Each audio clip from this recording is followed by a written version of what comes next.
টাঙ্গাইত হবে, সেটাই জাতীয়তাবাদী শক্তি, সেটাই জিয়াউর রহমানের স্বপ্ন, সেটাই আমাদের ৩১ দফা।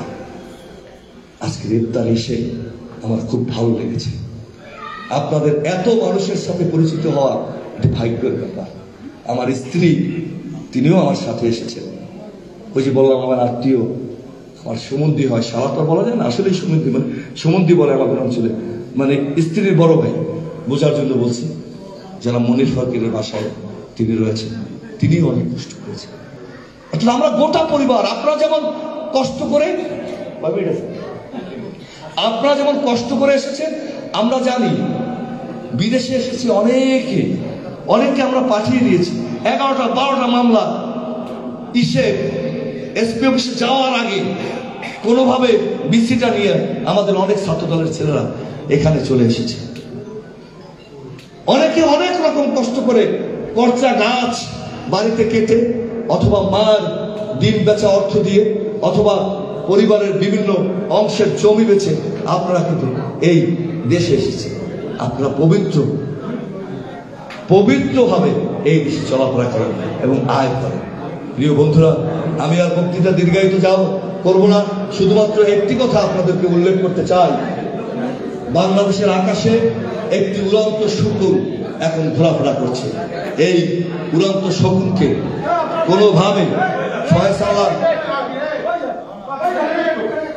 কোনোভাবে বাংলাদেশের রাজনীতিতে জায়গা না দিয়ে আমরা জাতীয়তাবাদী শক্তি ঐক্যবদ্ধ হয়ে কাজ করি।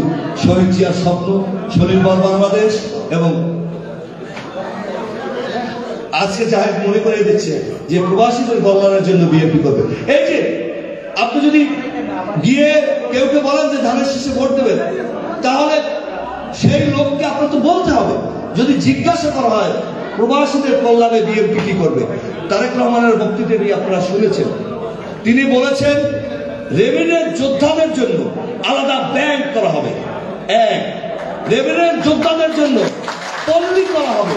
অর্থাৎ ওই অর্থনৈতিক জোন তৈরি করে বিভিন্ন বিভাগে, আপনারা এই বক্তৃতার মধ্যে মনে হয় শুনেছেন যে বিভিন্ন বিভাগে অর্থনৈতিক জোন তৈরি করা হবে, এবং সেই অর্থনৈতিক জোনে প্রবাসীদের একটি পার্সেন্টেজ যাতে ব্যয় করতে পারে সেই ব্যবস্থা করা হবে। আমরা অনেক কথা বলেছি, ৩১ দফার মধ্যে আমরা বলেছি চিকিৎসা ব্যবস্থা বাংলাদেশে কোনো আর অভাব থাকবে না। গ্রামে গ্রামে পল্লী চিকিৎসার ব্যবস্থা করা হবে। উন্নত বিশ্বে যেমন করে রোগ নির্ণয় হয়, রোগ হওয়ার পূর্বে রোগ যাতে না হয় তার যে ব্যবস্থা নেই, সেই ব্যবস্থাকে জেনে বিভিন্ন মাধ্যমে কলেজ, বিশ্ববিদ্যালয়, স্কুল, গ্রামে, বাজারে এই রোগগুলো না হওয়ার জন্য যে সমস্ত কার্যক্রম আছে, তার জন্য প্রতিটি ওয়ার্ডে একজন করে নার্স অথবা একজন করে সহকারী চিকিৎসক নিয়োগ করা হবে। আমরা বলেছি প্রধান প্রবাসীদের জন্য অনেক সুবিধা। জিয়াউর রহমান তো প্রবাসী প্রথম G2G এই ব্যবস্থাটি করেছে, কিন্তু আমরা তো পারছি না। কারণ আমরা কালকে রাত্রেও একই কথা বলেছি, ১,৭৫,০০০ টাকায় মালয়েশিয়া লোক নেবে, বললেন মালয়েশিয়া গভর্নমেন্ট। চোরের বাচ্চা চোর, ছোট অসর, বড় অসর, প্যান্টে যেটা বাইরে সেটা অসর। তারা ঠিক করলো পুতুলের ভাসুর সহ তারা হ্যাবে আছে ইসে, তারা ঠিক করলো ৫.৫ লক্ষ টাকা। মালয়েশিয়া গভর্নমেন্ট বলে ১,৭৫,০০০ টাকা, আর পুতুলের ভাসুর বা এই যে তাদের আত্মীয় স্বজন মিলে যে কনসোর্টিয়াম, তারা ৫.৫ লক্ষ টাকায়, হ্যাঁ ৪ জন মিলে, এই সিন্ডিকেট ভাইরা আমার ভালো জানে, মিলে টোটাল মালয়েশিয়া। আজকে মালয়েশিয়া গভর্নমেন্ট বলছে তোমাদের এত টাকা নিয়ে পাম বাগানে আমি লেবার নেব না।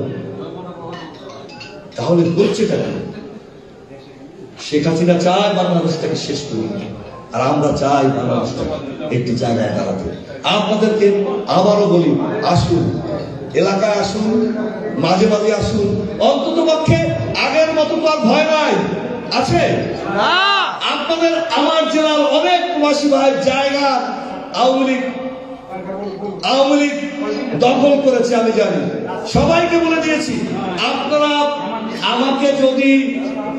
আমাকে যদি না পান, আমার সুমন্দিত রয়েছে, এবং অ্যাডভোকেট সিদ্দিকুর রহমান মিন ইমরান সাহেব, তারা বলবেন কোন থানায় আপনার জায়গা দখল হয়ে গেছে। আমি জানি মঠবাড়ি হয়েছে সবচেয়ে বেশি, প্রবাসীও বেশি, মঠবাড়ির চোরও বেশি। আমার শ্বশুর বাড়ি ঠিক আছে, আমার অসুবিধা নেই, এবং মঠবাড়িরে সবকিছু বেশি, একটু বেশি বেশি। তো আপনারা জানাবেন, আমরা এই জায়গা উদ্ধার করে দেবো। ইতিমধ্যে সদরের অনেকগুলো জায়গা আমরা এসপি কে নিয়ে জায়গায় নিয়ে আমরা এসপি কে নিয়ে আমরা উদ্ধার করে দিয়েছি। আমাদেরকে গভর্নমেন্ট বলেছে কেউ জায়গা যদি কেউ দখল করে তাহলে আমাদের প্রথম যে থানার ওটা কি বলা এসিল্যান্ড বলা হয়, তার কাছে একটি দরখাস্ত দিবেন, সেই দরখাস্ত কপিটা আমাকে দিবেন।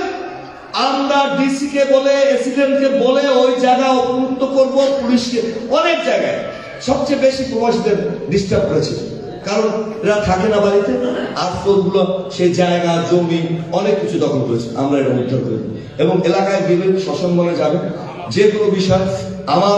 আমার একটি গুণ আছে, আমার ওই চারতলা বাড়িটি নারী বিবর্জিত, ব্যবস্থিত করছি, সবই হলো পুরুষ।